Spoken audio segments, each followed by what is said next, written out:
So we've come to peg 16 today at Evesham. For those of you who know it, it's a relatively deep peg. It is one of my favourite pegs for barbel fishing, in all honesty, because it's a nice steady peg with a reasonable depth throughout the peg.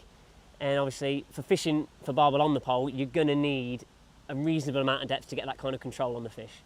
If you're in shallow water, obviously you know yourselves, if you pull one way, the barbel is going to try and go the other way. So by being in deeper pegs, you can get the pole high up above them, which hopefully I'll get a chance to show you later. And by doing so, the fish tend to swim around in circles, or if not, they don't get much speed up. So, onto the rig. Today, I'm going to be using a 15 hybrid elastic. Now, the reason for that is, obviously, you're going to need enough stretch you can get the pole above the fish, so you need something not too heavy. But obviously, a 15 is still plenty of backbone, plenty of strength that you're going to land anything really you're going to hook on the river. That goes down to an 018 main line. Same thing again, balance to the elastic, which is obviously important, but it's still plenty of strength, plenty of robustness that whether the fish tries to take you through a snag or if it's just a very, very big fish, I have had fish up to 13, 14 pound on the pole and got them out, that it's still going to cope with them. We go down then to a 6 gram inline float. Now there is a bit more flow on here than I would normally like. We've had a bit of rain the last few days. So 6 gram is, I won't say necessary, but it's preferable to keep that bait presented perfectly still on the bottom, which is important for today. Inline, just so you don't wreck your float, obviously. If you're going with big strong lines, you don't want to be really going around the side of the body because you will just cut into the float and then you're going to damage your line, you're going to damage the float, and it's just not nice. Underneath that, I've got a few number 8 shot, just so I can, obviously you've got your depth marker and I can adjust how much bristle I do or don't want sticking out. That goes down to a solid bulk of Olivet and shot, just above my hook length. And the idea for that is that that's going to be just sitting, just fractionally off the bottom. Obviously that will give me all the actual shotting of my float. And you only need it in one big clump because we're fishing for big fish, it's not got to be overly delicate. Onto the hook length. I've got 1.5 to 2 foot of 016. Once again, nice and strong, but balanced perfectly to the elastic and the main line. It's going to cope with anything you're going to hook, essentially, on the river. But in a match situation, you often here at Evesham need more than just the one barbel. You'll often need a barbel plus a bucket weight of other smaller fish. So by fishing 016, it's still light enough that you're going to pick up the perch, the eels, the big roach, or even tench and stuff like that. Then I've got 3 clumps of number 8 shot. That's just to keep everything firm on the bottom. You're going to want the bait presented as still as you can for the big fish today. You don't want it wafting up off the bottom, moving around, because it tangles your hook lengths, you get twisting your line, it's just not ideal. Then I've got a size 12 super spade, a nice big strong hook that's not going to open up on you. You can fit 2 worms on it, 1 worm on it, a bunch of maggots if you really, really want to. And like I say, it's not going to open up. It's a very, very sharp hook that's going to get a good hook hold on it for you. And it's ideal for when big fish are pulling back. My second rig is pretty much identical down to the terminal end. Same size float, same size Olivet, all exactly the same. And on this one, I've once again got 016, slightly longer this time on this hook length. Still with 3 clumps of 3 lots of number 8s at each clump. But I've got a size 12 eyed hook this time, a nice big strong one, and a pellet band just for fishing a pellet over the top. We all know barbel like a pellet, and if all else fails, I think I'm going to nab one on that. Okay, so on to bait. Obviously, you're not really limited to any bait to use on the river for barbel. They're going to eat anything. But there's a few favourites that I like to use, which I've just had success on, so I've got the confidence in them. The first one, and I think the most important one in terms of my bait armoury, is chopworm. Chopworm, it's a smelly bait. It's a bait that if you really mince it up, doesn't put a lot of food content in the water, but it will smell, it will waft down your peg, and it will bring in all kinds of fish, including the barbel. Obviously, I like to fish a very worm-dominated mix through my bait dropper, just because, like I say, there's not a massive food content going in, but the smell, nothing really compares to it, in my opinion, for chopworm. It's just perfect. The second one is hemp. Barbel love hemp. It's a heavy bait that will sit on the bottom, it won't move too much in the flow, so it keeps a nice baited area for you to fish over. It's relatively smelly in terms of they find it, but I like it because it's very selective. There's not going to be lots of fish coming up, picking it up like you would have a maggot or a castor, and it'll hold the bottom, so you know you've always got bait there on the deck. The next bait, and similar to the hemp for me, is halibut pellets. They're very, very smelly. They're heavy, so they'll hold the bottom, and you know you've got the bait there still on the bottom, and they're extremely selective. Other than barbel, maybe a carp if we're very lucky, there's very little else that's going to come up on this stretch of the river and be eating 6-10 mil pellets. You know you're going to have a very high smell content bed of bait where you're fishing. Next is a bait. I don't think I've ever fished a match on the Avon and not brought with me, or any river for that matter. Casters. Casters are a bait that all fish will like. It will bring little fish into your peg, which will in turn chomp them up, bring the smell down your peg to draw in the bigger fish. And equally, big fish will come and pick them up off the bottom and will chomp away quite happily on them themselves. It's important to get a fresh caster for barbel. You do get it on slightly older casters, you will have okay results, but in my opinion, fresh caster all the way, you can't beat them. And then finally, maggots. I will feed a few maggots today, but I tend to err away from them a little bit when fishing for big fish. They're a light bait, so they will move down your peg a lot. They tend to bury in silt a lot if you're on a silty bottom, and they bring in a lot of little fish, which, especially little eels today on the method we're doing, we're trying to avoid. We don't want them in our pegs. You'll get a lot of missed bites off them.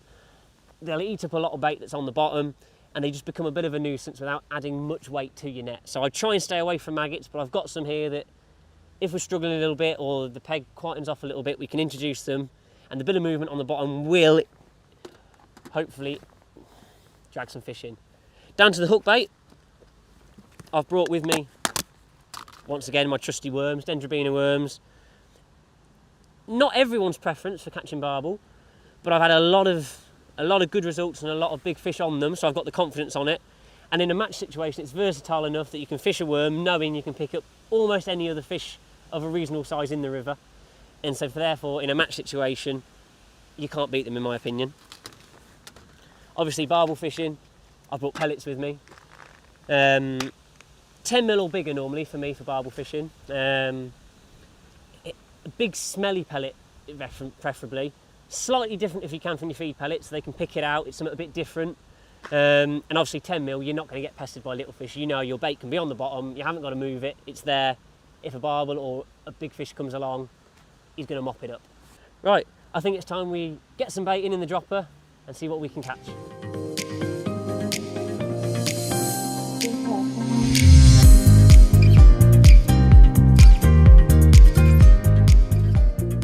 Okay, so today I'm going to be mainly feeding using a bait dropper.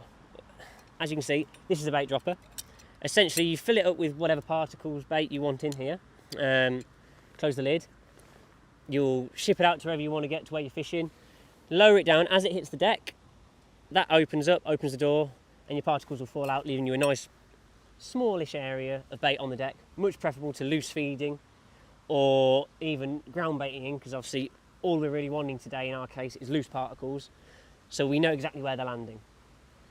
Inside the bait dropper today, I've got a mixture of chopped worm, caster, a few maggots, and a lot of pellet and hemp. And I'm just spreading it evenly, each mix about the same throughout the dropper, just to make sure I've got a nice even spread of all the particles on the bottom. What I will do today, as we're targeting a big fish, I'll give it a few droppers with this bigger dropper right where I'm fishing. Get a nice central area, smell, food content for the fish. And then with my slightly smaller dropper, I'll just put a few slightly further over, slightly closer in, just so there's a little bit of an area, get a bit of an interest with an epicenter in the middle.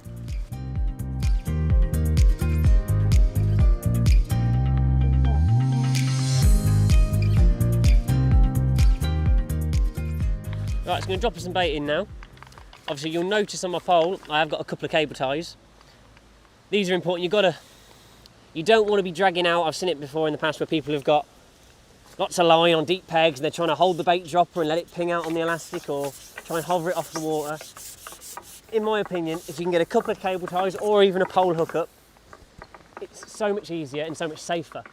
I tend to use 2 little cable ties rather than 1 big one, just so it doesn't damage the pole so much. And it's important that you keep all of your bulk, your olivet, anything that could damage your pole hanging down below the cable ties. Obviously you don't want to be shipping out and having a olivet or heavy shot knocking against your pole, because obviously you're going to dink your pole and that's how you get breakages. So 2 cable ties in my opinion, and keeping the olivet well below them is always preferable. Right, so swinging the bait out now in the bait dropper, it's important to let your bait dropper settle.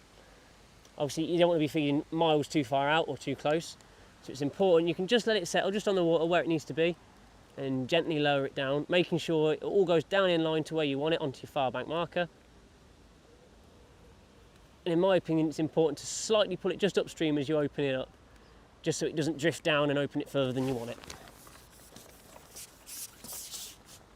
Okay, oh, little fish there. So there have been quite a few little fish in the peg today, quite a few little perch, as you can see, and a lot of little eels. Now, an important thing to do when fishing for big fish and laying on is to make sure that there's always a good body of bait on the deck, which obviously when you've got lots of little fish in your peg, you can't always guarantee that it's still going to be there. So topping up is really important. As we're targeting big fish, I'm going to continue to use the big dropper, and I'm going to essentially top up throughout the day. You have to judge it a little bit as to how your day's going. So if you're having a really good day and there's lots of big fish there, you've got to adjust your bait accordingly. If there's lots of little fish in your peg and you think they're mopping up all your bait, you've either got to starve them off so they'll go, or feed them off. Today I've chose to feed them off. So I've essentially kept putting on bait droppers in to keep the bait there, so I know there's a good area of bait on the bottom, and that in theory it should feed the little fish like your perch and your roach off. As to how frequently you should do it, once again it's got to be a judge it on the day preference. I like to, when I do it, give it 2 droppers in one go. A couple of reasons. First reason is you get a nice amount of bait in on the bottom straight away. You haven't got to do it quite so regular that way, and your dropper's not going in and spooking any fish you've got there. But also it means if you are a little bit off with one of your droppers, so you're a little bit further out or a little bit shorter than you particularly want to be, you've then got another one going in to make sure you've still got a consistent area.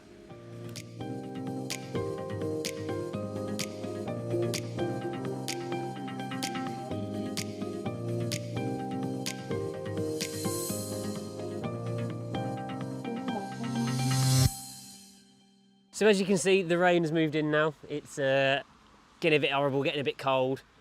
It's been an interesting session. I've had lots of eels caught, a couple of big eels, a chub about 2 pounds, some perch, a big roach.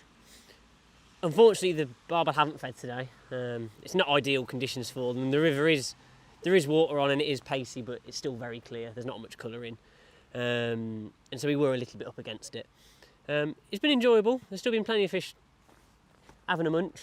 And obviously, we know had the conditions been better, had they been feeding, we would have caught fish today. Obviously, I've fished in the same method I did win the Evesham team champs last year. Fishing the exact same method, had 2 barbel out on it.